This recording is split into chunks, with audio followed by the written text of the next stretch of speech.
Hello everyone. Hello again. So my name is Pratyaksh Rastogi and I welcome you all to Ultimately NEET. I welcome you all to my session for today and I'm really excited that you guys are joining and thank you so much for joining my webinar. So I can see that there is one viewer already joined into our session. So hello, can I have your name and a hello from your side? Okay. So guys, my name is Pratyaksh Rastogi and I'm a biology faculty at Academy and I deal with both, that is botany and zoology, okay? So today guys, first of all, I just want to make sure that my audio and my video is absolutely clear to you. If there's any glitch, please let me know into the chat box so that I can fix it up right now, okay? Okay, so just want to make sure, like, how is your preparation going on for your NEET exam? I hope that you at least would have been covered, 70 to 80% of your syllabus. Is that so? Are you on track with your syllabus? Because right now, guys, if I'm not wrong, so your exam can be organized in the month of May or June, right? So you should better be prepared, at least 70 to 80%, so that you will also have time for your preparation, later on. Hi, Mariam. Hello. How are you? Okay. So, guys, uh, yes. So, what I was saying, you should be prepared well. If not, then don't worry, guys. You will. Good evening. Okay. So, don't worry. You will be on track with your syllabus. What you have to do is just start focusing on your studies from now onwards. Just go through all the webinars, all the videos, what are being organized for you all, and you can join our YouTube channel. Okay, like right now you are just in contact with me. So secondly, guys, don't get hesitated, don't get demoralized. Okay, if you have not started your preparation, just start right now. You still have 3 or 4 months to go. Okay, so don't worry about anything. We are here for you, we'll help you. Okay. Okay, I can see another viewer has joined in. So hello. Okay. So guys, my name is Pratyaksh Rastogi and I'm a physical therapist by profession and I'm your biology teacher. Right now guys, I'm a teacher by choice, absolutely, because I really love teaching. And my main area of interest is about sports science. So in the same area, I'm doing some researches, about the participation of the soft tissues like ligaments, tendons, bones, muscles, and nerves into the sports. Okay. So moving ahead, guys, I would like to introduce to Altademy furthermore. So, guys, actually, what Altademy is all about, first of all, we are an online educational platform. Okay, basically, we are only operating through online. Okay, and how our classes are looking like. So, basically, these are all the features what we have in our classes. So, I would like to introduce to all of them one by one. So first of all, guys, we are organizing webinars regularly, like 2 or 3 webinars every week for you all on different topics. Okay. For example, right now I will discuss about molecular basis of inheritance, in which I'll discuss about DNA. Whereas when I'll take a class tomorrow, through the same channel, that is YouTube. So I will discuss about the transcription and translational processes, right? So guys, I would like to introduce that yes, we organize the webinars the same way. We have this YouTube channel specially designed for NEET and for JE separately, in which we post our YouTube videos as well as we organize live webinars where you can interact with me, and let's make this session a little bit interactive so that you can also ask me some questions whatever you have regarding Altademy, regarding your course.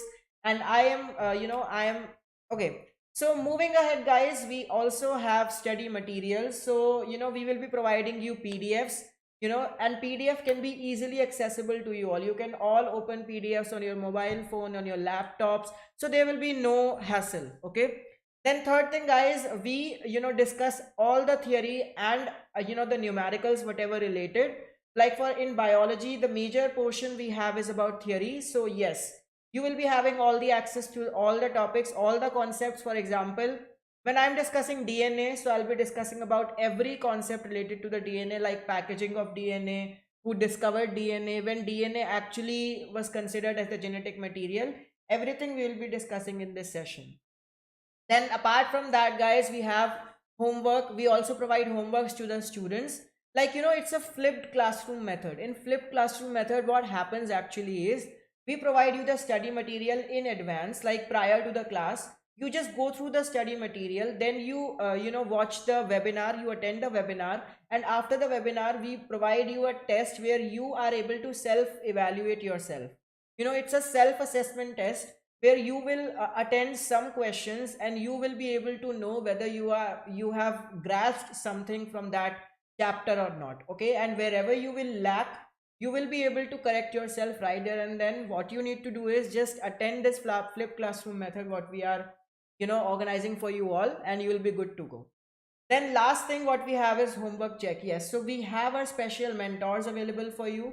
If I'm not wrong, so you guys will also have joined our Telegram channel or WhatsApp channel. So you are better aware that we have mentors available over there. The mentors are available 24/7 for you all. Whenever you have any doubt, whenever you want any help related to your NEET exam, you are not feeling good, you are not feeling motivated, you need some help related to any faculty, you need to solve any question, what you have to do, just be in contact with those mentors and they will directly contact you all to us. Okay, we are different professional faculties available over here for biology, for chemistry, for physics, and for mathematics. Apart from that, guys, I would like to introduce that I'd like to tell you that we have a Telegram channel as well. Okay, so the name of the channel is Alt NEET for NEET students. So you can just visit, you can just enter this ID and you can join our Telegram channel right now so that you can be better updated with everything. So guys, apart from that, we also have a website. The name of our website is altacademy.online. Over that website, you can go through all the features, all the plans, all the benefits what you are getting from us. So I would like to introduce a little bit a brief about those plans. So we have three plans: smart, the light plan, the smart plan, and the proficient plan. Okay, and here are, you can see the list. So this is the list of the features or the benefits what are available for you so that you can access them easily with all the plans. For example, in light plan, what we are providing you the interactive live classes like in the webinar itself, and we also are giving you the structured courses in the form of PDFs or sometimes in the form of PPTs as well wherever necessary, in which we will include every diagram, every graph chart, whatever will be suitable for you to understand the concept. Then apart from that, we also have some live test. Okay, right now we provide you the mock test after the webinar, but also once the syllabus will be completed, once everything will be on track, then we will also organize the live test for you all, where you will be able like if you would have seen that I will just ask a question on the board and you all will have to answer that question in the chat box. Similarly, guys, okay, so Mariam is saying my voice is not much audible. Let me just set it up. I'm sorry about it. Okay, thank you, Mariam, for informing me. I hope it's clear to you now, Mariam. Okay. So next to that, we also provide you the physical notes. Okay, for example, if you feel that the information is not sufficient or enough for you, you can just ask your mentors to confirm with us, and we can provide you the notes as well. Okay, the detailed notes.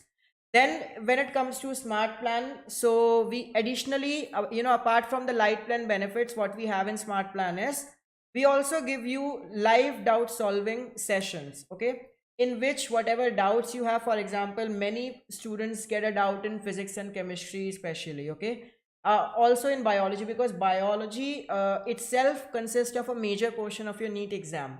360 marks separately come from the biology itself. So biology contains a major portion, that is 50% of the exam. So you need to be very much focused on biology first of all. Okay, so we will whatever doubts you will have regarding biology, chemistry, and physics, you can just ask us in the live doubt solving sessions. Apart from that, guys, we have one-on-one mentorship, in which, like I told you, if you have any downtime, you are not able to attend your class, you have a busy schedule, you need some help arranging a timetable, arranging a schedule for you so that you can be prepared, you just have the mentors available for you. Okay, then we have mock test. Like I said, after all the webinars, we will organize test for you where you will be self-evaluate yourself. Okay. Then additionally, in proficient plan, what we have for you all is we have additional special courses. For example, we'll give you some advanced knowledge. For example, some of you or even many of you would also have an ambition to be a part of AIMS, be it AIMS Delhi or any other AIMS in the state, right? So We also provide some additional knowledge, because in AIMS we have to have some additional, we have to be some proficient, as other than the NEET aspirants. So we'll provide you that knowledge, whatever knowledge will be required for you all.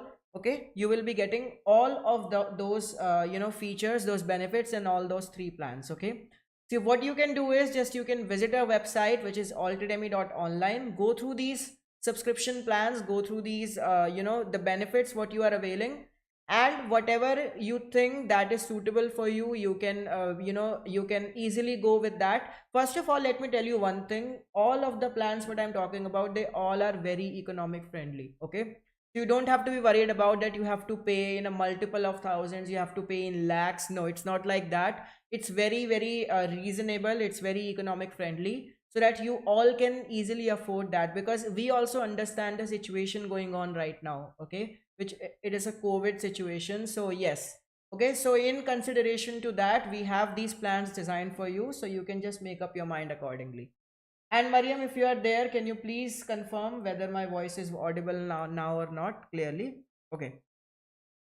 So guys, I hope that you are introduced with these plans. Now apart from that, okay, so today's topic what I've selected for you all is molecular basis of inheritance. It's a chapter for your class 12th. It's and in that, what I will be discussing it, the DNA. In DNA we will be discussing detailed, first of all the structure of the DNA, then how the DNA is packed into the nucleus of the cell, and third thing, who had discovered the DNA, when the DNA was considered the genetic material. Because previously, if you would agree with me, if you would have studied NCERT, so previously proteins were considered as a genetic material. But yes, some experiments were done by different scientists over the years, and then finally it was considered that DNA is the basic, DNA is the fundamental genetic material of all the organisms. Okay. Yes, but there is RNA as well. Okay, so when I say all the organisms, I'm not correct, because RNA is also a genetic material in many prokaryotes, right? Thank you so much, Mariam, for confirming that my voice is clear. Okay, so moving ahead, guys. Okay, so guys, if you would agree with me, that's what I told you. Right now, we all are aware that DNA and RNA, what is the full form of DNA? It's deoxyribonucleic acid, and RNA is ribonucleic acid. Now, what the name indicates, that deoxyribo, it means the sugar is ribose, okay? Whereas deoxy means that on the second position of the sugar, there is lack of oxygen atom. Okay, that is why it's called deoxy. So deoxyribonucleic acid, which is DNA, and ribonucleic acid is RNA. So these are the two types of nucleic acids which are present in our living systems. Okay, and they both are considered as a genetic material for you all. So apart from that, guys, again I would like to tell you that we have a Telegram channel. The ID of the channel is alt NEET, and you can all enter into a Telegram and you can just join through our channel right now, because we give all the updates related to what the classes are going to be held, related to physics, chemistry, and biology both, all of them. As also, whenever the application form will be released, whenever the results will be released, whenever there any important information related to NEET, if there will be any postpone in the date, everything you will get the updates on that channel. Okay, also we also share the PDF material, the free classes, links for the free classes, we have special announcements, and whatever discounts and prices going on for our courses, you can all have the access to those information on our Telegram channel. Okay, so better you that you can join the Telegram channel right now.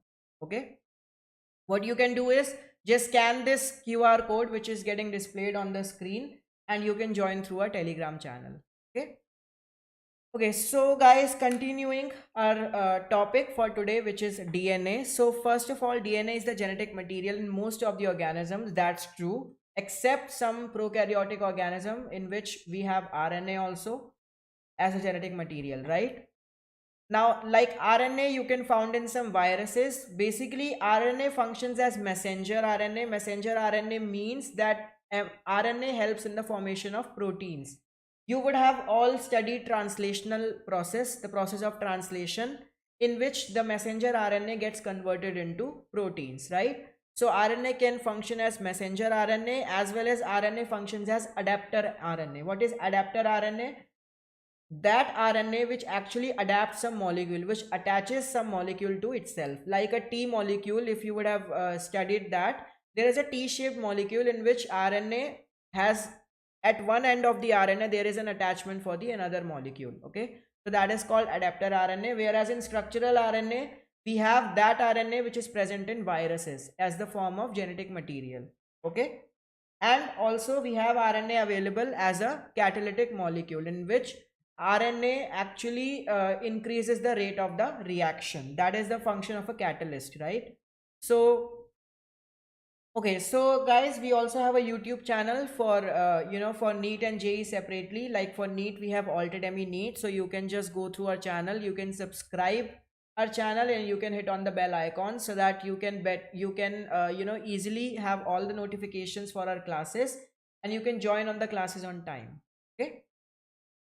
So moving ahead, guys, okay, let's discuss about DNA now. So DNA is basically a long chain polymer of deoxyribonucleotides.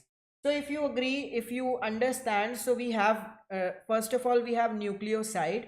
First of all, we have base pair. Okay, when base pairs are attached to the sugars and phosphates, first of all to the sugars, then it becomes a nucleoside.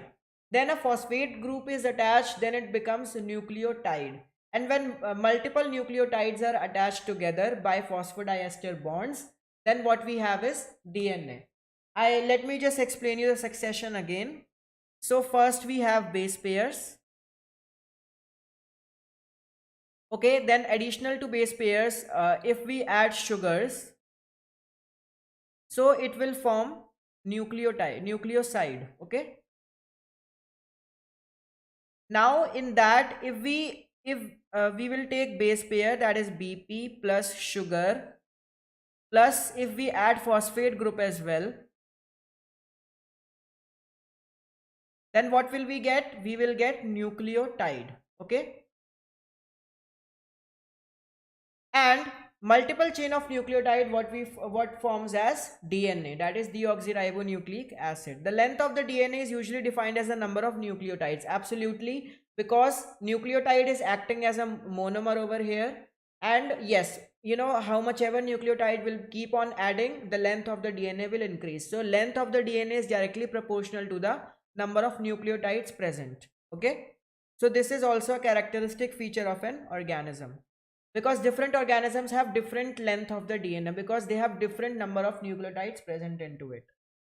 Guys, if you have any question, I request you all, please ask your doubts in the chat box. Okay, I will not mind it at all. Okay, so feel free to ask.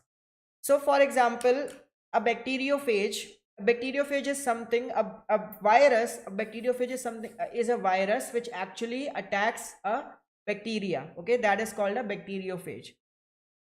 So a bacteriophage has a number of nucleotides which is 5386, whereas bacteriophage lambda has 48,502 base pairs, and Escherichia coli, which is a bacteria, it has 4.6 to the into 10 to the power 6 base pairs. So you can imagine it has a lot of base pairs. So how much what will be the length of the DNA? So length of the DNA will absolutely be varying in different organisms. Then haploid content of human DNA. Now see, human cells are diploid, yes. So but when I'm talking about haploid content, so it means I'm doing half of that diploid content. So the haploid content of the DNA is 3.3 into 10 to the power 9 base pairs. Okay, whereas when I talking about diploid content, so you will just multiply it by 2, so you'll get 6.6 into 10 to the power 9 base pairs. Okay, so now what will be the structure of a polynucleotide chain? Like in a DNA, the nucleotides are acting as the monomers, and if they are making the chain, in order to make the double stranded DNA, so how the structure of that polynucleotide will be? So a nucleotide has three components, I told you. The first one will be the base pair. The base pair can be adenine, guanine, cytosine, uracil, and thymine, depending upon what type of nucleic acid it is forming. Apart from nitrogenous base, we have pentose sugar, that is ribose sugar in case of RNA, and deoxyribose sugar in case of DNA, right? So it's a pentose sugar, means it's a 5-ringed carbon compound. Then we have a phosphate group attached to it. So all of them together forms your nucleotide. Okay.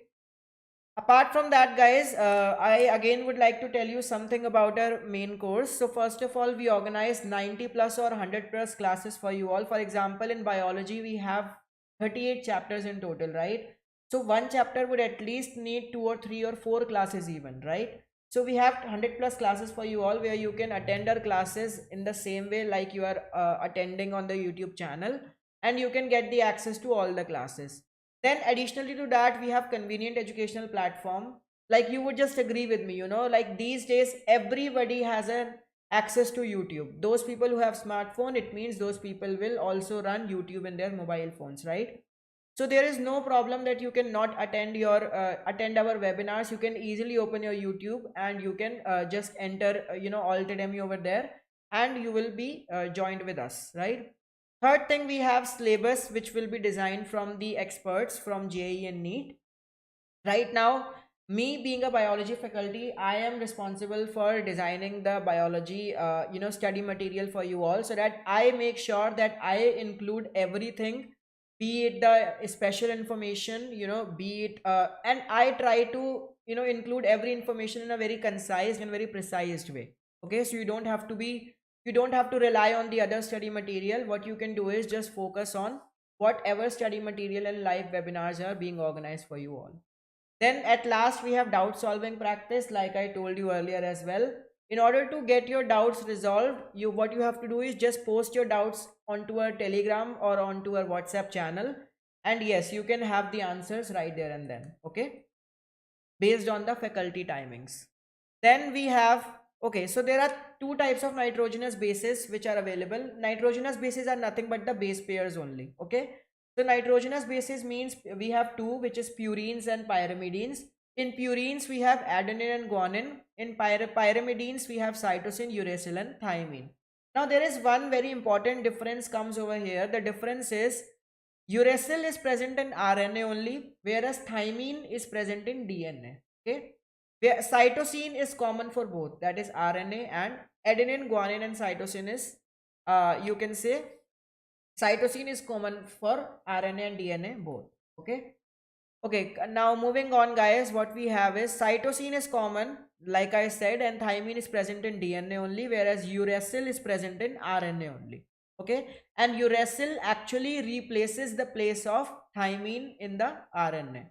Okay, now a nitrogenous base is linked to the OH of the 1C pentose sugar. So we have a pentose sugar, and on the first carbon atom we have the OH atom present over there, right? So the nitrogenous base replaces that OH group on the first carbon atom of the pentose sugar. And how the carbohydrates how the carbohydrates actually attach a molecule with the help of glycosidic linkage. Let me explain you what I am talking. For example, if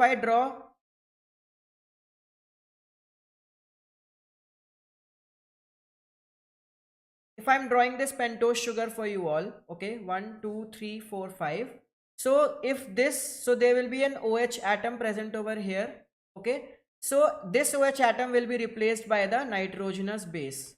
Now nitrogenous base can be anything, either be it an adenine, guanine, cytosine, uracil, or thymine, okay. And when this will be replaced, so this linkage is glycosidic linkage. Okay, I hope you are getting this.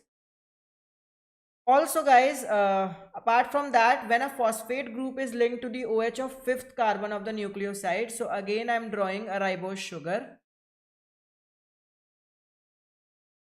Okay, and this is the fifth carbon. So the fifth carbon, again we have OH. Okay, and this OH will be replaced by the phosphate group.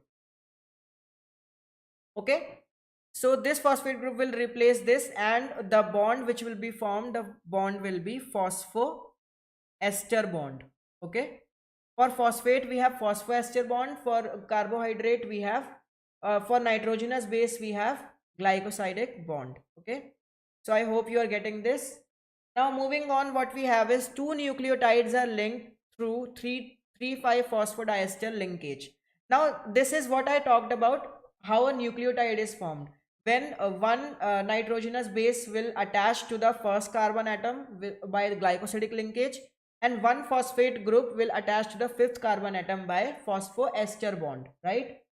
Whereas how two nucleotides are getting attached to one another with the help of phosphodiester bond. Okay, you need to understand the difference between phosphoester and phosphodiester. So phosphodiester bond is present in between two nucleotides. Okay, and where 3 to 5, it means third carbon atom and fifth carbon atom. So third carbon atom of the first ribose sugar, whereas fifth carbon atom of the second ribose sugar, there is a linkage. The linkage is called phosphodiester linkage. Okay, the nucleotides, the multiple nucleotides are linked into such manner and they form a polynucleotide chain.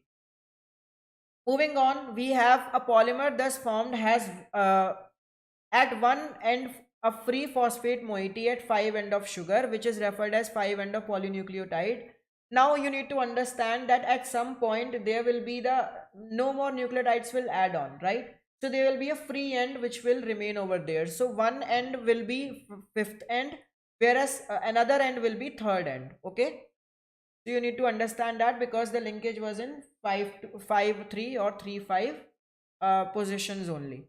Now the backbone of the polynucleotide chain is formed due to sugar and phosphates. Yes. Now whatever the polynucleotide chain which is forming, okay, like I told you, a polynucleotide consists of base, sugar and phosphate. So sugar and phosphate, they are forming the backbone, whereas nitrogenous bases are, protruding inside from that backbone. Okay, you need to understand this. For example, this, okay, so this is the backbone. Backbone will be formed by your sugar plus your phosphates, right? Whereas the nitrogenous bases will protrude inside, and these nitrogenous bases, okay, these are the nitrogenous bases. So backbone, this can come into your in the form of a question in your NEET exam, so better be clear with that. The backbone is formed by sugar and phosphate, whereas nitrogenous bases are linked and protruding inside of that backbone. Okay. In RNA, every nucleotide residue has an additional OH group present at the second position in the ribose. Okay, so in second position in the ribose sugar, there is an additional OH group present. Okay, that's why it is called ribose sugar. Okay. So also in RNA, the uracil is found at the place of thymine, 5-methyl-uracil, another chemical name for thymine. Like I told you, in RNA, what we can see is uracil at the place of thymine, okay, because uracil is again called as 5-methyl-uracil, which is another name for thymine only. So in RNA, you can only find uracil. In DNA, you can find thymine, okay. So don't get confused. DNA as an acidic substance present in nucleus. Now you would have a question in your mind, why DNA is acidic in nature? Why it is not basic? Because the main, that is the backbone of the DNA is formed by phosphate, and phosphate resembles phosphoric acid. And acid being in a nature, it has a tendency to release a proton from themselves. So that's why DNA is also acidic in nature. Okay.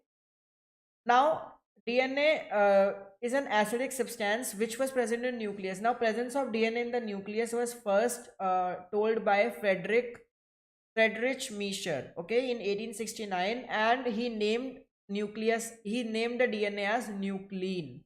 Okay, however, due to technical limitation in isolating such a long polymer intact, the elucidation of structure of DNA remained elusive for a very long period of time. But still, he was not able to explain what the DNA looks like, what exactly the DNA is. He did not know anything. He just told that there is a structure which is present inside the nucleus, and he named that structure as nuclein. Okay.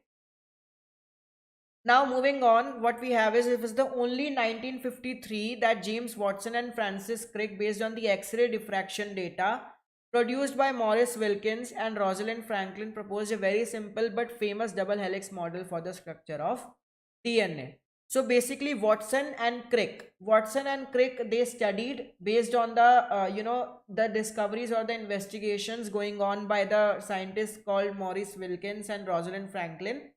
So these Watson and Crick, they worked together and they proposed that the DNA is in the form of a double helix. Double helix means there are two chains in a single DNA. For example, if I'll draw, so this will be the one chain, and just complementary to this chain we will have the another chain. Okay, so if I'll draw in a small piece, so it will be like this only.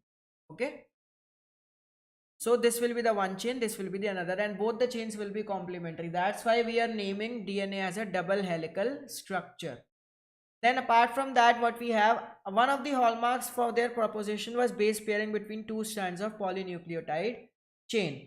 Now I told you the backbone. So when I'm drawing this strand, what I'm drawing is the backbone, that is the sugar and phosphate. Now when I'm drawing the complementary strand of this DNA molecule, so what I'm having is, again, these both are the backbones, whereas the nitrogenous bases will be protruding from both inside.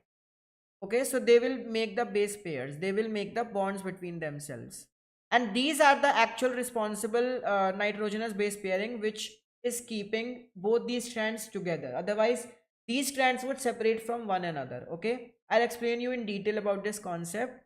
So this proposition was based on the observation of Erwin Chargaff that a double stranded DNA, the ratio between adenine and thymine. Now always remember one thing, whenever there is a base pairing in DNA, the adenine will pair with thymine, and guanine will make pair with cytosine.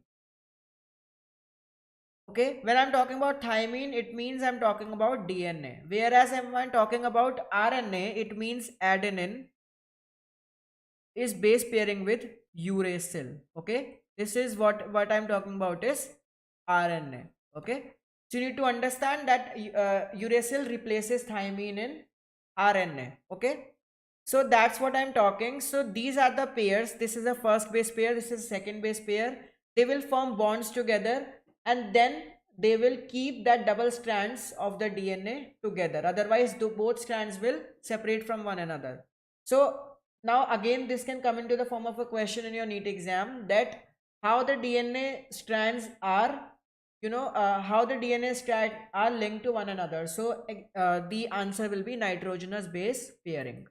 Okay, so the base pairing confirms a very unique property to the nucleotide chain. They are said to be complementary to each other. Yes, they are said to be complementary. It means, for example, this is a one strand, and I'm drawing the other strand of the DNA. So what will happen if this is in 3 to 5 direction? So the other strand, just a second. Yeah, so the other strand will be into 5 to 3 direction. That is also a concept of your biotechnology, in which will be that is also a concept of your transcription and translational processes. Guys, any confusion, please drop your messages in the chat box. Okay, I'll try to solve that question with my level best. Okay, for example, over here this the adenine comes, so adenine will base pair with thymine. Guanine will come, so guanine will base pair with cytosine. Okay, similarly in this fashion there will be multiple base pairing into the DNA helix. This we called as a helix. Okay, now each strand formed from a DNA, let us call it as a parental DNA, acts as a template for synthesis of a new strand. The two double stranded DNA, let us call them as daughter DNA.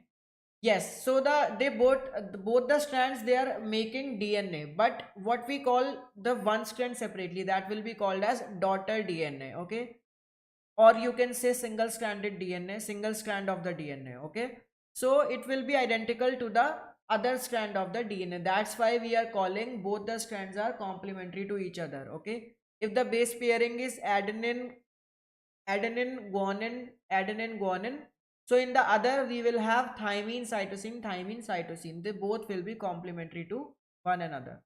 Okay, Now, what are the salient features of your double helical structure of your DNA? So the features are as follows. Like I told you, a DNA is formed of a DNA is a polymer of polynucleotide chain, in which a nucleotide is formed by, you can say, sugar, phosphate, and bases. So sugar and phosphate, they form the backbone, whereas nitrogenous bases are protruding inside of that backbone. Okay. Another part what I discussed is the two chains have anti-parallel polarity. It means, like I told, if I'm drawing this DNA, oh, I'm sorry, let me draw the another. If I'm drawing the DNA strand like this, so if this is in 3 to 5 direction, then this will be into 5 to 3 direction. That is what we are calling as an anti-parallel polarity of the DNA. Okay. Next, we have the bases in two strands are paired through hydrogen bond, forming base pairs. Adenine forms two hydrogen bonds with thymine. Like I told you, the base pairing. So adenine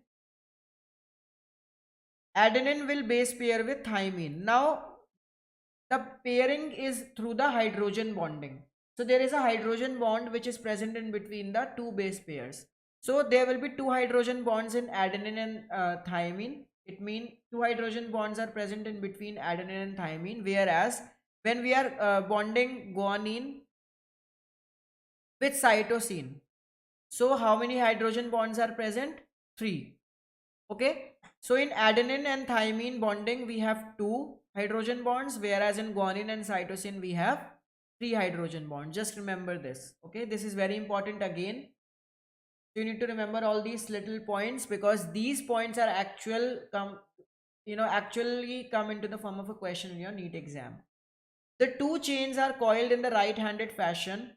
Okay, so the chains are coiled in this fashion. Okay, this is my right hand and I'm coiling the chains. So DNA helix is like this. Okay, so the pitch of the helix is a 3.4 nanometers. That is 3.4 into 10 to the power minus 9. So you can imagine like how small the DNA molecule is. Okay, for example, if I'm drawing the DNA over here,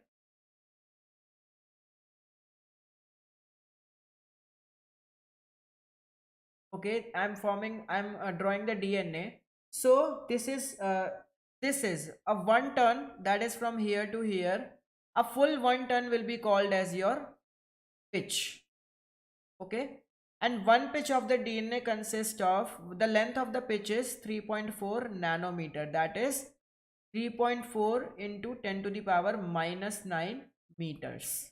Okay, so you must understand that how small this is. This is in nanometers. It means DNA helix is also very, very small, right? The pitch, you can see the nanometer is 1 billionth of a meter. And there are roughly 10 base pairs in each turn. Now, when I'm drawing, now it means that this turn, okay? So this turn will consist of 10 base pairs, okay? Okay, so 10 base pairs. Now what the separation in between the base pair is? The separation in between the base pair will be 0.34 nanometer. Okay, let me explain you again. So the distance of the pitch, the total length of the pitch is 3.4 nanometer, whereas the distance between two base pairs, that is, for example, over here, if I'm drawing this, okay, over here we have adenine and over here we have thymine. Again, adjacent to adenine we have guanine. Okay, so this will be first base pair, this will be second base pair. So the distance will be these two base pairs will be 0.34 nanometers. Again, this is the one tenth part of the 3.4 nanometer. It means that there are 10 base pairs present into one, you can say, 1 ton of the DNA. Okay, I hope this concept is clear to you. If you still have any doubt, please drop your query in the chat box. I will be happy to solve your doubts. Okay, So guys, this is the diagram what I have taken for you. Okay, so this is a double stranded polynucleotide chain. You can see this is the ribose sugar present over here, and ribose sugar, in association with ribose sugar, we have at one side, that is the at first carbon over here, we have nitrogenous base, and fifth carbon we have phosphate group, right? So you can see this is called the phosphodiester bond, which is happening in 3 and 5th carbon of the two adjacent ribose sugars. Whereas when we talk about nitrogenous bases, so you can see this is the first strand of the DNA, and this is the another strand of the DNA, right? And both the strands, they have nitrogenous bases, and these nitrogenous bases are making hydrogen bonds in between them. This is nothing but your hydrogen bonding. And you can also clearly see that adenine is present over here, which is bonding with thymine. Thymine is present over here, which is bonding with adenine. Guanine is bonding with cytosine. And there are 3 hydrogen bonds in between guanine and cytosine, whereas you can see that 2 hydrogen bonds are present in adenine and thymine. Okay. Okay, next we have, so these are the base pairs, guys. Adenine is base pairing with thymine, and the hydrogen bonds present are 2. Guanine is base pairing with cytosine, bonds present are 3. Okay. So Francis Crick, like I told you, Watson and Crick were there, who actually gave a double helical model of DNA. So Francis Crick, out of them, proposed central dogma in molecular biology, which states the genetic information flows from DNA to RNA to protein. So after so many years, this Francis Crick, what he said is, now what is central dogma? Central dogma. Central dogma means that he gave a theory, or he stated that the DNA will get converted into RNA first, and RNA ultimately will convert it into proteins. Okay, this is the process which actually goes into a cells in order to form the proteins into the cell. Okay, so Francis Crick was able to propose this statement. Okay, and this is what we call as central dogma in molecular biology. So guys, again the questions can come into this, questions can come also. Questions can come like, who proposed central dogma? So answer will be Francis Crick. And what is central dogma? So simple answer will be DNA to RNA to proteins. Okay. You can see over here as well, this is DNA. DNA is undergoing a process called transcription and getting converted into messenger RNA. Then that messenger RNA is undergoing process called translation and finally forming proteins. So this is called your central dogma. Okay. Then this is what we had discussed about DNA structure. Okay, so DNA is basically made up of you know many monomers of your nucleotide. Whereas when we talk about packaging of the DNA, it means, now you can imagine that DNA, see, I told you that in DNA, in diploid DNA, we have 6.6 into 10 to the power 9 base pairs, right? I had told you this. Whereas on the other hand, if I would take, so you can see that in a pitch, the distance between two adjacent base pairs is 0.34 into 10 to the power minus 9 nanometer, right? Now, in order to calculate the total distance of the DNA, what we have to do is we have to multiply these units. Why? Because base pairs are 6.6 into 10 to the power 9. Whereas the distance between two base pairs is 0.34 into 10 to the power minus 9 nanometer. So once we'll multiply this, what we will get is the actual length of the DNA molecule. So when you will multiply this, what you will get, that 2.2 meters of the DNA is present in every cell. Can you imagine this? 2.2 meters is so much in order to be packed into a small nucleus into the cell. Okay, like you can just imagine yourself, cell is itself in very small, and nucleus is again 10 to the power minus 15 or 10 to the power minus 10th of that cell. and within that nucleus we are packaging 2.2 meters of the DNA. So how complicated, how complex would it be? So in order just to package this 2.2 meters of DNA, what we have is this concept which is called packaging of DNA helix. Okay, so in prokaryotes such as E. coli, through they do not have defined nucleus, the DNA is not scattered throughout the cell. The DNA is negatively charged. Now why DNA is negatively charged? I told you that DNA has phosphates, and phosphates are have a tendency to donate a proton. So once they will donate a positive charge, it means they will become negative. So that's why DNA is a negatively charged particle. Okay, so DNA, so in Escherichia coli, as Escherichia coli is a prokaryote, it means prokaryote do not have a well-defined nucleus. It means they have nucleus, but they do not have nuclear membrane. So it means that DNA should, should swim inside the cytoplasm anywhere, but no. Since DNA is a negatively charged molecule, so DNA, remains in combination with some positively charged proteins, and those positively charged proteins, and those proteins are called and whenever this association occurs, that area is called as nucleoid. So nucleoid you will only find into Escherichia coli prokaryotes. Okay, so just remember this.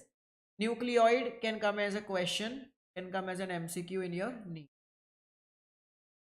Then we have in eukaryotes, the organization is much more complex. There is a set of positively charged basic proteins called histones. Now, when I'm talking about eukaryotic organisms, so in eukaryote, we do not have nucleoid.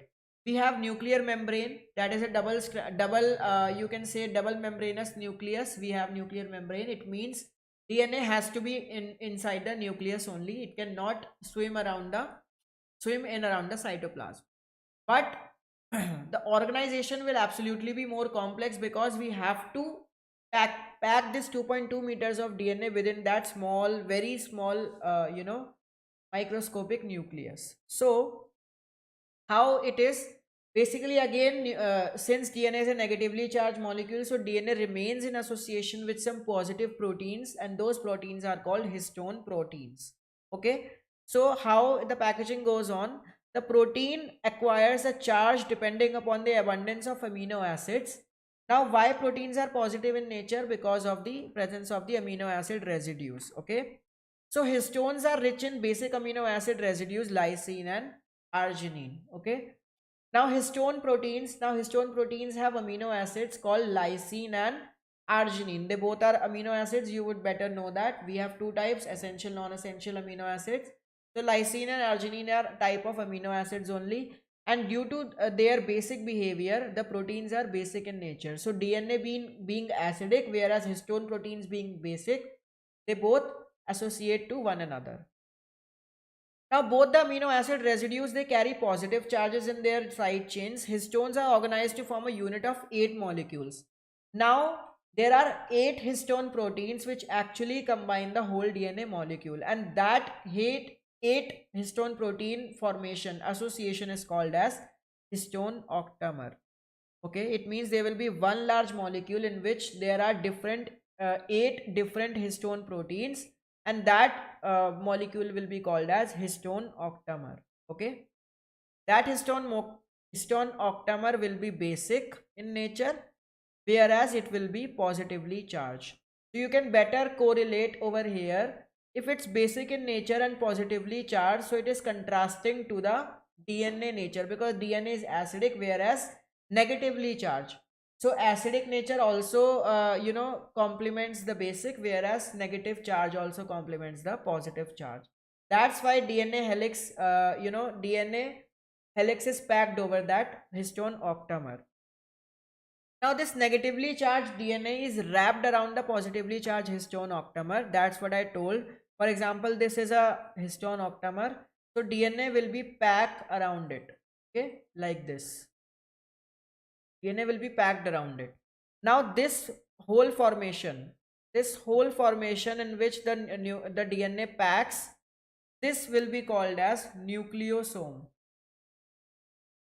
Okay, nucleosome. A typical nucleosome consists of 200 base pairs of DNA helix. You can imagine that there are 6.6 into 10 to the power 9 base pairs in a whole DNA molecule, whereas only 200 base pairs are available into this packaging. It means one nucleosome will consist only of 200 base pairs. So can you calculate? Here is your homework, guys. I am giving you one homework. The homework will be how many nucleosomes, I am writing over here, how many nucleosomes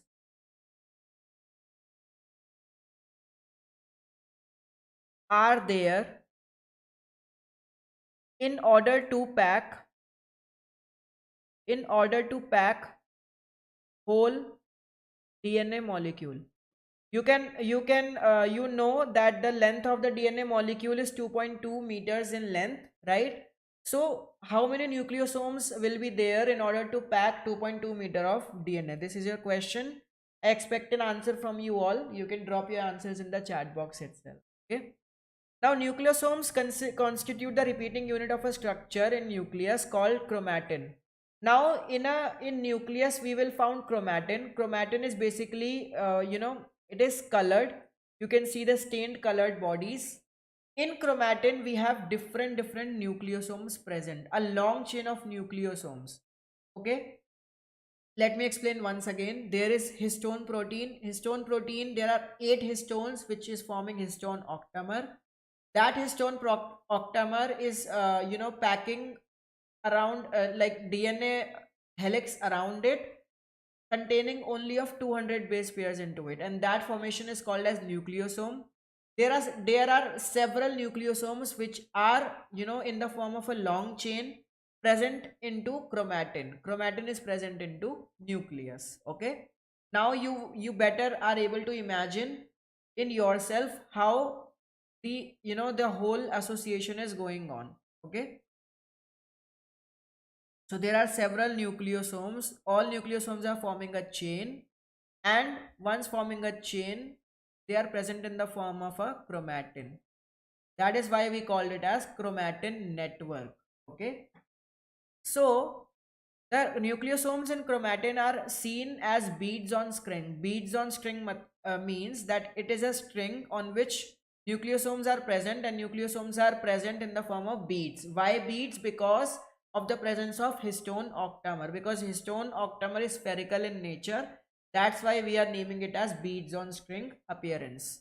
Okay, and how can you see that? Under the electron microscope. Okay, now, how many such beads nucleosome do you imagine are present in a mammalian cell? That's what I had a question from you guys. So I'm giving this as a question. So please solve it. You can just solve it right now also if you have time, and you can drop your answers in the chat box. I'll be happy to see that. Next we have is the beads on string structure in chromatin is packed to form chromatin fibers, and they are condensed at metaphasic stage of cell division. We have 4 phases: prophase, metaphase, anaphase, telophase. So at metaphase these chromatin actually gets condensed to form chromosomes. Okay, because you have chromosomes in the cell division. That's why when once chromosome will divide, only then half of the genetic material will come from father and half will come from mother in the form of chromosomes only, right? So there are 30 nucleosomes pack the whole DNA molecule. Okay, well, I am so sorry to say that, but the answer is quite, answer is wrong at this time. You need to solve it again. Let me explain. The whole length of the DNA is 2.2 meters, whereas the total number of nucleotides we have is, total number of base pairs we have is 6.6 into 10 to the power 9 base pairs, right? So if you can say one nucleosome is consisting of only 200 base pairs or 200 nucleotides, okay, then you need to find, in order to accommodate 6.6 into 10 to the power 9 base pairs, how many nucleosomes will be there. So what you will do, 1 upon 200 multiplied by 6.6 into 10 to the power 9. This will be your answer. Okay, well, it was a nice try, appreciate it. Okay, The packaging of chromatin at higher level requires additional set of proteins, and those proteins are called as non-histone chromosomal proteins. Okay, because you also need to pack the chromatin in, within the chromosome itself. In a typical nucleus, some regions of chromatin are loosely packed, okay, and that is called euchromatin. Now there are two types of chromatin which you are able to plot within the nucleus. The first will be euchromatin and the second will be heterochromatin. How can you differentiate between the two? So euchromatin will actually have loosely packed chromatin and it stains light. Okay, it means it will be visible very light in color, whereas the heterochromatin, it will be seen densely packed and it will be dark in color. Okay, so these are the two types of chromatin network. So euchromatin is actually the type of DNA or the type of chromatin which takes participation into your transcription process, whereas heterochromatin is inactive, it does not participate into your transcriptional processes. Okay, the next what we have is the search for genetic material. Now in this topic you will be able to know that how DNA was considered as the genetic material. So let me tell you, basically, in transforming principle what happened is, there were the scientists called Frederick Griffith. Okay, in Frederick Griffith, what he did is, he was actually experimenting on Streptococcus pneumoniae bacterium. Okay, Streptococcus pneumoniae, as the name suggests, it is producing pneumonia. Okay, or typhoid also sometimes. So basically what happened, there was a very miraculous change in the structure or in the function of Streptococcus pneumoniae bacteria. How? What was the change plotted by Frederick Griffith is, during the course of his treatment, a living organism had changed in physical form. The physical appearance or the physical form of the bacteria was changed all throughout. And basically, what happened now? Frederick Griffith, he actually grown two kind of colonies of the bacteria. Whereas on one culture plate, what he was able to find, that there was a smooth and shiny colonies of the bacteria. On the other hand, there were the rough colonies. Now, what does it mean to have smooth and shiny colonies? It means that there was a presence of, you can say, okay, there was a presence of polysaccharide coat over there. Now there is a sugary coat. Polysaccharide means sugar only. So there is a sugary coat, and due to that, the colonies were smooth and shiny, right? Whereas the other colonies were hard. Other colonies were hard and rough. Okay. So the smooth bacteria he named as S strain, whereas rough bacteria he named as R strain. So now he took the mice as a test subject and he infected the mice with that smooth bacteria. So what he found, that those mice, they had pneumonia developed in themselves and they were died. Whereas the mice which were infected with R strain bacteria, they were not died, they were ineffective. Okay. So it means, now what happened is, now he heat killed those bacteria, those S strain bacteria. He heat killed them. Heat killed means he killed those bacteria with the help of heat. Okay. Now what happened? He again injected that heat killed S strain bacteria again. Now this time it was ineffective. It means no mice was dead. But what happened is, then he combined the heat killed S strain bacteria and the R strain together, and then he introduced that into the mice. So what he found is, the mice developed pneumonia and the mice ultimately died. What you can plot from this, that S strain had something, okay, S strain had something which was actually getting changed or active, and that was causing pneumonia into the mice. What was that? That was called as the DNA. Okay. So Frederick Griffith was able to find that there is some genetic material present into the S strain bacteria, which is actually changing the whole machinery of the mice, and that's why the mice is developing pneumonia. Okay. So this was called as a transforming principle. Transform means that you are getting transformed, you are getting changed. So similar way, the mice was being changed. Why? Because the mice was developing pneumonia. Why? Because the mice was getting infected by the S strain bacteria, and that S strain bacteria had some genetic material. Okay. Whenever we are introducing genetic material from one organism to the other, so genetic material has a tendency to transfer the inheritance and variations also into the other organism. So similar way the transforming principle occurred. Okay. So I hope that this was clear to you guys. Okay. So we had discussed about structure of the DNA, then packaging of the DNA, and we are discussing about the you can say how DNA was considered as the genetic material, right? So we have discussed transforming principle, whereas the rest of the topic, like how DNA was actually considered, like all the scientists around, they all concluded the same point that DNA is actually the genetic material. So this topic we'll discuss tomorrow class, okay, in a brief manner. So I hope whatever I had explained to you guys, that was clear to you. If you have any question, please post your query in the chat box at any time. I'll go through that and I'll try to solve it. Thank you so much guys, and this was Pratyaksh Rastogi signing off. Have a blessed day. Thank you.